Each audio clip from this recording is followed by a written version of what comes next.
Tripura hasteni lukurokni chongmari no buskango tonoi 8 February kraksal phungni simi chengjaka Postal Ballot Voting police tei hasteni sebok khlainai eba chongmario naikolna bagai samung berjaknai rokno vote naharmung buskang 12 February salmari jora naharjaknai borokno vote নমস্কার আজকে আমাদের এখানে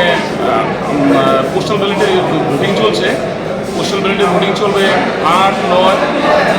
10, 11 ও 12 অবধি আমাদের postal ব্যালটে vote চলবে যেখানে আমাদের ভোটকর্মী যারা আছে পুলিশ পার্সোনাল যারা আছে টিএসআর পার্সোনাল যারা আছে আমাদের ড্রাইভার যারা আছে ক্লিনার যারা আছে সবাই পোস্টাল ব্যালটে ভোট দেবে মোট কত হচ্ছে এখানে টোটাল যে আমাদের 8টা যে সদর যে 8টা অ্যাসেম্বলি কনস্টিটিউয়েন্সি আছে সবগুলি এখানে ভোট নেওয়া হবে টোটাল কতজন রয়েছে এখানে টোটাল তো আমাদের ভোটকর্মীরা আছেন আর টোটাল নিয়ার অ্যাবাউট এখানে আমাদের এবং আমাদের 700 উপর আমাদের ভোটকর্মীরা এখানে আছে ভোট দেবে